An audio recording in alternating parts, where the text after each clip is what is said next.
El primer humano recibió un implante de Neuralink ayer y se está recuperando bien. Parece un guión de ciencia ficción, pero este fue el mensaje que Elon Musk publicó en su propia red social X este lunes 29 de enero de 2024, hablando de su producto Telepathy. Un chip inalámbrico que debe permitir controlar por telepatía casi cualquier dispositivo. Los resultados iniciales muestran una prometedora detección. En 2016, el ya omnipresente multimillonario Elon Musk anunció la creación de Neuralink, una empresa que tendría la misión de desarrollar tecnología que sirviera como interfaz entre el cerebro humano y un computador, con el fin de ayudar a los pacientes con enfermedades neurológicas a alcanzar una mejor calidad de vida.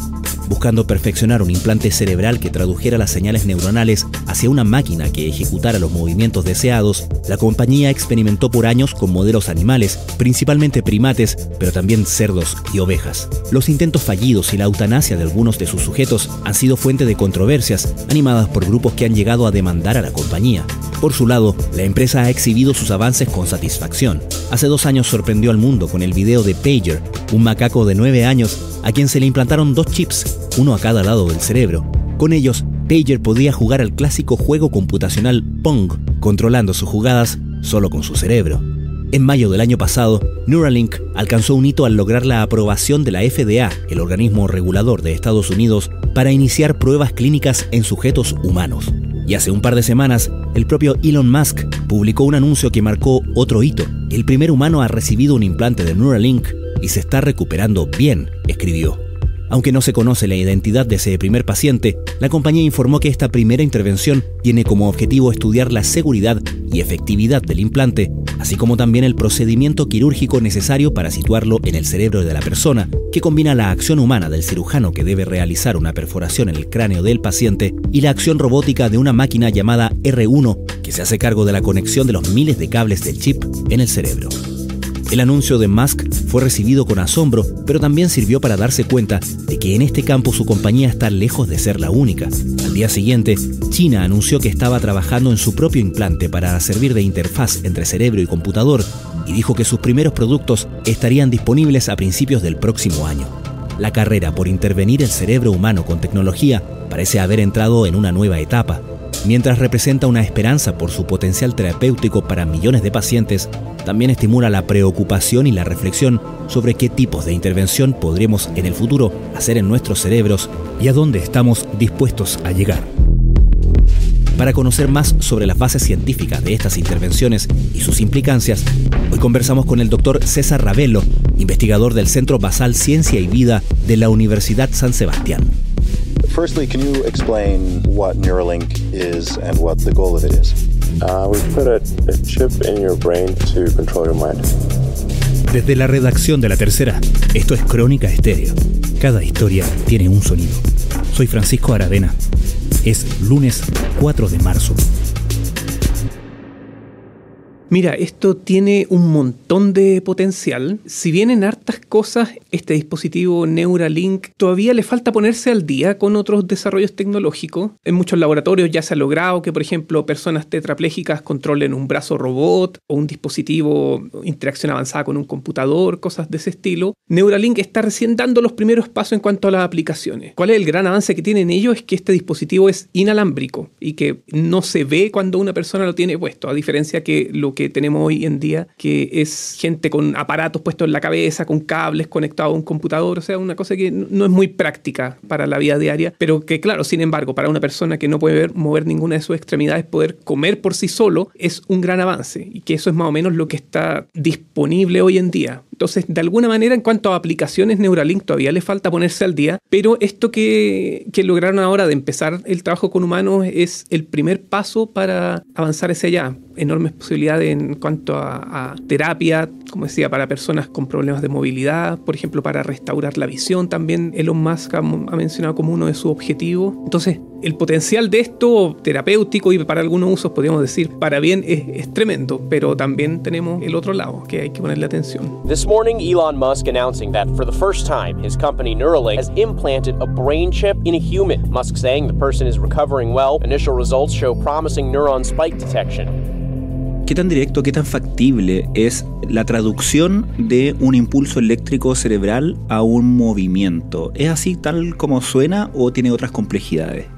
Mira, es bien complejo porque para nosotros realizar un movimiento es bastante sencillo. Uno piensa, no sé, en estirar la mano y recoger un objeto, pero claro, por detrás de eso hay un montón de músculos moviéndose, lo que implica que hay un montón de neuronas que una a una y coordinadamente están mandando esas señales. Entonces, a ese nivel es bien complejo. ¿Qué es lo que ocurre? En el cerebro hay una zona que controla ya no el movimiento en concreto, sino que la intención de movimiento. Es decir, ahí son unas pocas neuronas que a su vez van a ir a activar a todas las neuronas que van a activar los músculos de mi brazo, de mi mano, etc. Entonces, para este tipo de aplicaciones es en esas neuronas donde se ponen estos electrodos. Ahora, esto todavía la tecnología no tenemos para leer una por una las neuronas y saber exactamente qué es lo que están haciendo, sino que hay una fase de entrenamiento. Es decir, estos electrodos captan las señales de distintas neuronas, uno le pide a la persona, a ver, ya, piense en mover el mouse hacia la derecha o cosas de ese estilo, y ahí se va a activar un patrón de neuronas.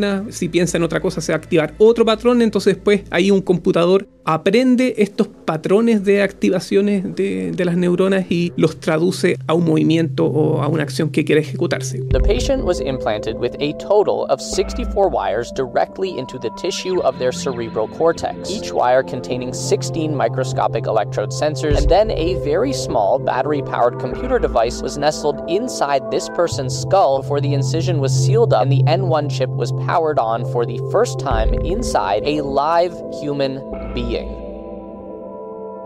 ¿Y es siempre un fenómeno de impulso eléctrico o hay otros mecanismos involucrados? Lo pregunto porque, por ejemplo, muchas veces conversando con neurocientíficos advierten que, por ejemplo, las traducciones que se hacen a nivel de prensa general, de divulgación científica, de titulares fáciles, por así decirlo, con por ejemplo, la resonancia magnética funcional, esto de, qué sé yo, el chocolate produce lo mismo que el sexo porque a una persona conectada a un resonador magnético funcional se le ilumina, entre comillas, la misma parte del cerebro que cuando come un chocolate, y en rigor lo que hace esa máquina es ver el movimiento de las partículas de hidrógeno, ¿correcto? Y por lo tanto uno dice, hay más actividad en esa parte del cerebro, pero no más que eso, ¿no? En ese sentido te quería preguntar, en el caso de los resonadores es el movimiento de partículas de hidrógeno, en este caso son impulsos eléctricos, ¿cuán entrelazados están diferentes procesos de diferente naturaleza en el cerebro a la hora de, no solamente el movimiento, sino que de las decisiones que toman, ¿no? O que tomamos? Claro, es una muy buena pregunta. Claro,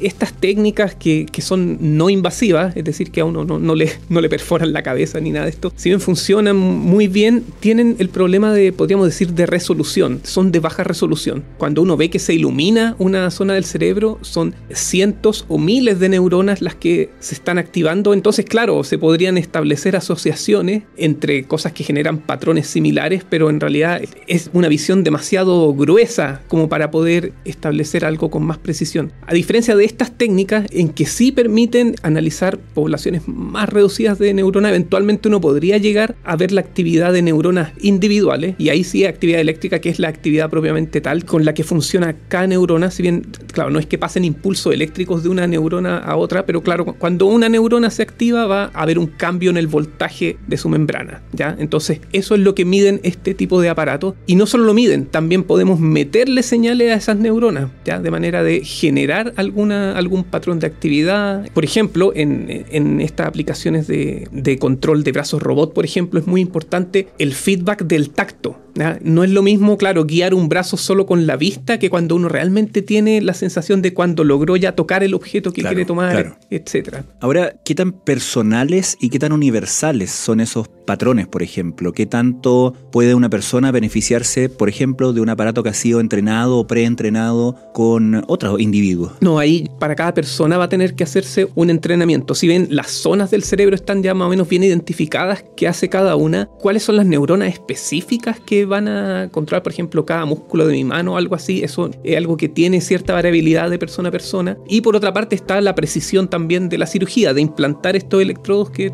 tal vez no siempre van a quedar exactamente en el mismo lugar. Entonces ahí tiene que haber una adaptación de este dispositivo para cada persona. Con las experiencias que, para no hablar del chip en concreto de Neuralink, ¿no?, sino que en general esta línea de investigación y las experiencias que conoces al respecto, tanto en experimentación con personas como con modelos animales, ¿existe alguna conclusión respecto de, o alguna noción respecto de qué reacción puede tener el propio cerebro cuando se ve expuesto a estos estímulos que finalmente son externos? Estoy pensando en, por ejemplo, fenómenos como la neuroplasticidad, ¿no? Y si un cerebro que se percibe como invadido por un emisor de estímulos externos puede generar algún tipo de reacción. ¿Se sabe algo de eso? Mira, a nivel de detectar un estímulo como externo, hasta donde yo sé no hay mucho de eso, pero lo que sí hay bastante es que, como dices tú, la plasticidad, y el cerebro de alguna manera es muy adaptable. Entonces, claro, si yo estoy todo el rato ahí metiéndole un estímulo, esas neuronas pueden generar un fenómeno de desensibilización, de manera que después para lograr el mismo nivel de activación voy a tener que meterle un estímulo más fuerte, y que es lo mismo que pasa con los medicamentos, con las drogas, que es el mismo efecto, claro. Pero claro, ahora a nivel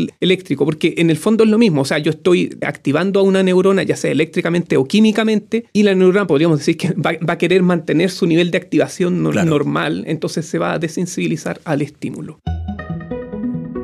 Claro, estaba pensando en lo que mencionaba respecto de la importancia del tacto en todo este proceso, ¿no? Es decir, del feedback que tiene del propio cuerpo, el cerebro en el fondo al emitir esta orden, ¿no? Y al sentir que se ha completado un poco la tarea. No sé si viene al caso, pero estaba pensando en el fenómeno de los amputados y el dolor fantasma, ¿no? Estos amputados que de repente se pierden un brazo y les duele mucho el brazo que perdieron, pero les duele de verdad, o sea, en el fondo no lo están inventando, y es muy difícil sacarles ese dolor porque es un dolor en el cerebro, digamos, ¿no? Obviamente no es la extremidad porque la extremidad ya no la tienen, ¿no? Y en esos casos entiendo que es una terapia bastante exitosa, es la del espejo, ¿no? La de engañar al cerebro diciéndole, está este brazo, cuando en realidad es el reflejo del brazo contrario, ¿no? Para finalmente mostrarle o engañar al cerebro diciéndole, mira, está el brazo y lo estamos, qué sé yo, aliviando ahora, ¿no? Pensando en ese loop y en la importancia que tiene para el cerebro y para el aprendizaje de nuestro cerebro, el feedback que le da todo nuestro cuerpo. ¿Qué desafíos en ese sentido una tecnología como esta podría encontrar?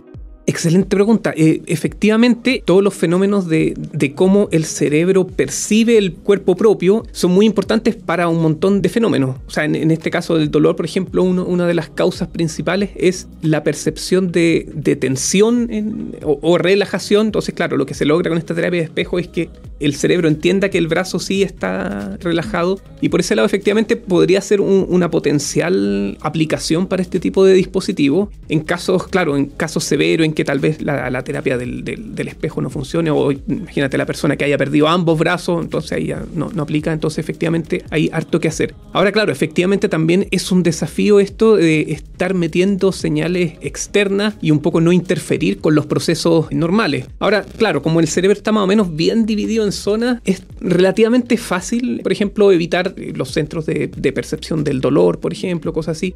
O al contrario, efectivamente dirigir ahí las señales para controlar otro tipo de patologías, todo esto que tiene que ver con dolor crónico, no necesariamente por amputación. Si finalmente esa es una de las grandes potencialidades de este tipo de aparatos, uno podría pensar en el futuro. Digo, ahí destaco esto de en el futuro porque aún falta mucho desarrollo para llegar a algo así, pero eventualmente teniendo acceso a regular la actividad, ya sea aumentar la actividad de unas neuronas o bajar la actividad, podríamos atacar un montón de enfermedades, incluso cosas como la depresión, así como podríamos decir problemas conductuales, no solo físicos, porque básicamente todo se regula en el cerebro. Entonces, si podemos regular eso, podríamos solucionar un montón de problemas, pero claro, siempre ahí con la precaución de no causar más problemas de los que uno está arreglando. O sea, aún hay mucho que aprender sobre cómo se regulan estas neuronas, cuál es la señal que tendríamos que ponerle para regular su actividad y cosas de ese tipo. O sea, aún queda un montón de trabajo por hacer. Neuralink anuncia su primer paciente humano. ¿Qué tanta veracidad hay que atribuir a la afirmación, a este anuncio que hizo Elon Musk esta semana? En realidad estamos ante una frontera muy interesante, inquietante también, por supuesto, y como bien señalas, hay que tomar este anuncio con cautela. Lo que se colocan son electrodos en ciertas zonas del cerebro donde están los circuitos que están activados de manera patológica en exceso. Neuralink's goal is to help paralysis patients communicate by connecting their brain to a computer. Esencialmente es abrir un pedazo del cuero cabelludo, quitar aproximadamente un trozo de cráneo del tamaño de una moneda, y luego el robot inserta los electrodos. Pero como todo, por supuesto, tendrá sus ventajas y sus desventajas. Estás escuchando Crónica Estéreo, el podcast diario de La Tercera. Hoy conversamos con el Dr. César Ravelo, investigador del Centro Basal Ciencia y Vida de la Universidad San Sebastián, sobre el anuncio del primer chip de Neuralink implantado en un cerebro humano.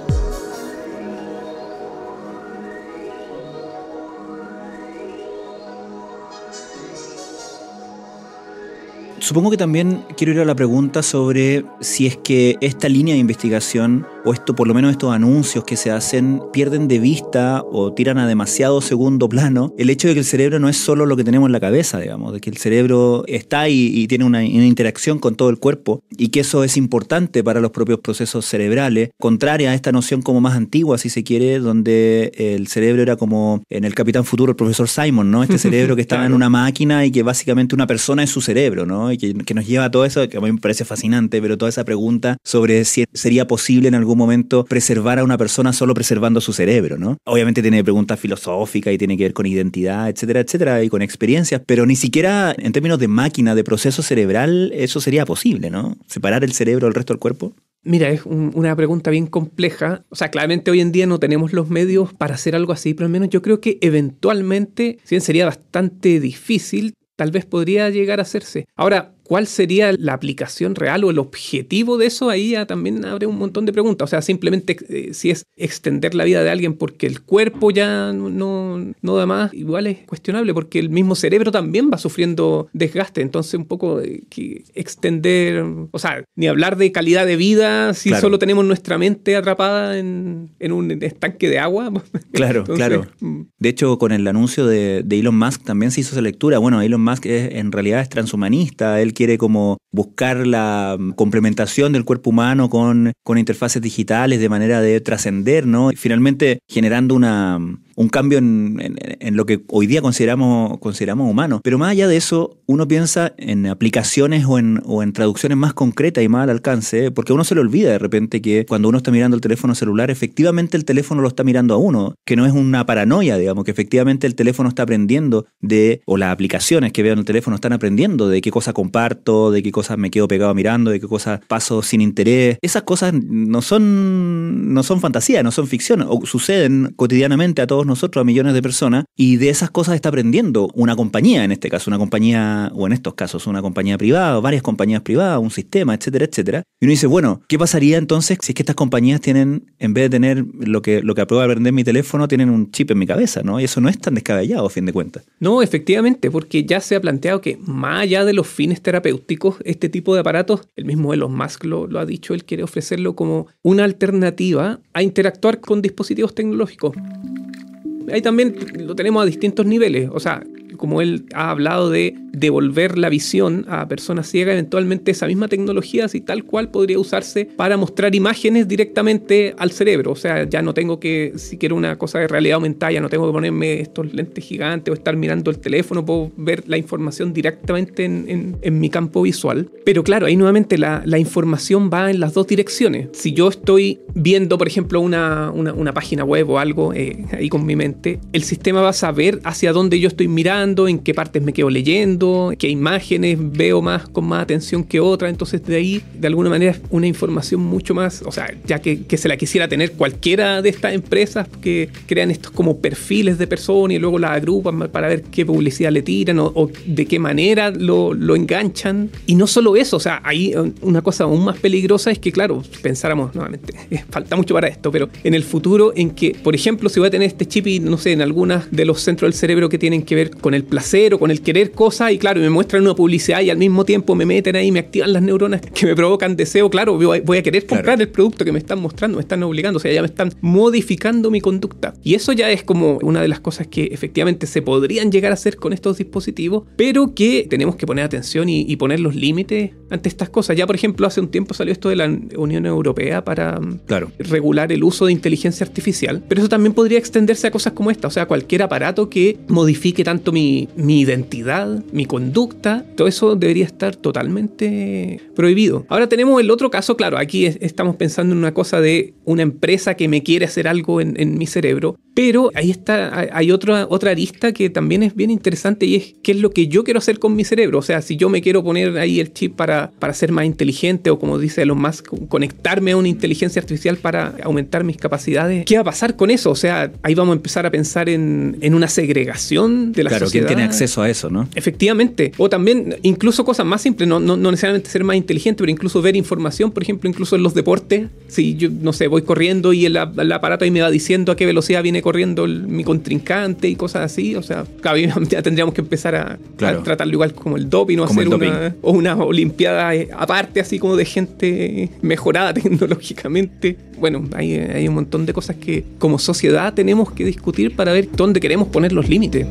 En el aspecto clínico, me parece que los beneficios son muy interesantes y por lo tanto ha sido aprobado en Estados Unidos. Pero también hay que reconocer las áreas de discusión alrededor de esto. Sí, exactamente. Hubo muchas denuncias en los experimentos que se hicieron en monos, sobre todo, antes de probar esa tecnología en humanos. César, ¿qué te pasa a ti como científico desde tu especialidad, mirando que por un lado me imagino que puede ser o debe ser muy excitante todo lo que está pasando y imaginar todas las potencialidades y todas las preguntas que de hecho se abren y la posibilidad de investigar en esas preguntas, ¿no? Que son tremendamente trascendentes, pero por otro lado me imagino que también hay lo que mencionaba recién, digamos, una preocupación respecto de los caminos que se están siguiendo, de cuáles son los estímulos para estas investigaciones, más allá obviamente de la persecución humana del saber, ¿no? ¿Cómo convives tú con lo que está pasando ahora? ¿Sientes que estamos, por ejemplo, en medio de una revolución en ese sentido, en una época dorada de la biología computacional, por ejemplo? ¿Sientes alguna dualidad al respecto? ¿Cómo te enfrentas a estas noticias tú?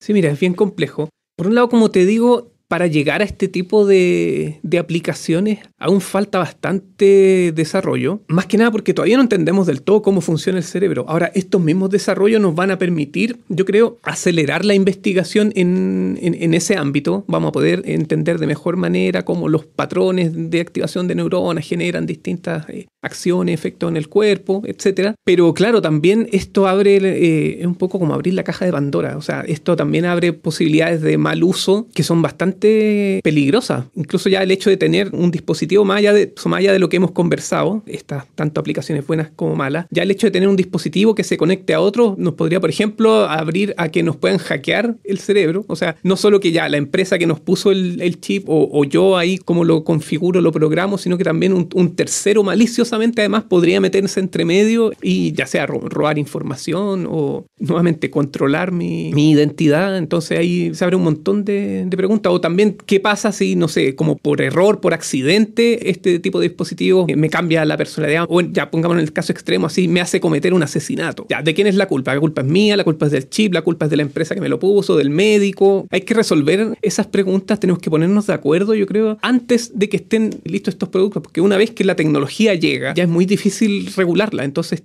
antes de que esté listo esto, tenemos que tener estas conversaciones, tiene que haber una legislación apropiada y claro, como digo, el estar ahí como al medio es, por un lado, efectivamente emocionante, pero también genera preocupación y en ese sentido lo importante es que nos empecemos a preparar para estos posibles escenarios. Y en ese sentido, y finalmente, César, ¿cómo evalúas la manera en que estamos, y nos incluye a nosotros los medios de comunicación, ¿no?, tratando estos temas, conversando estas cosas? ¿Cuán seriamente percibes que se está hablando de esto? Mira, yo creo que igual es bien complejo tratar estos temas sin tampoco volverse alarmista. Eso igual es importante, que no haya tampoco un miedo generalizado que a veces pasa con todo esto de la inteligencia artificial. Entonces es bastante complejo. Yo creo que hace falta conversarlo, que se traten estos temas un poco más, precisamente porque gran parte de los problemas con esto del alarmista es cuando la información no está clara y alguien entre medio ahí empieza a inventar y empiezan las conspiraciones o la gente empieza ahí a rellenar la información que falta con sus propios miedos. Entonces ahí empiezan a aparecer los problemas cuando la comunicación, la información no se logra transmitir de manera apropiada. Ahora también está el otro lado y que es de cómo se comunican estos avances de cuando hay otras intenciones más allá de, o sea, si estamos hablando de un negocio y de conseguir más inversionistas para este tipo de cosas, en que ahí tiende a haber igual por el mismo Elon Musk que por su personalidad tiende así como a ser un poco claro, grandilocuente, exagerado, ¿no? Y a veces exagerado, demasiado optimista con algunas cosas. Entonces hay que ahí, por un lado, hacer como el volver a la realidad y establecer que efectivamente, o sea, si bien pueden haber muchas ambiciones y muchas potenciales aplicaciones, todavía falta mucho para eso, así que todavía no hay que asustarse tanto, pero sí, hay que empezar a tratar estos temas.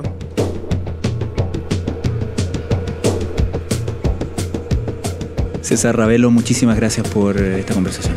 Gracias a ti por la invitación.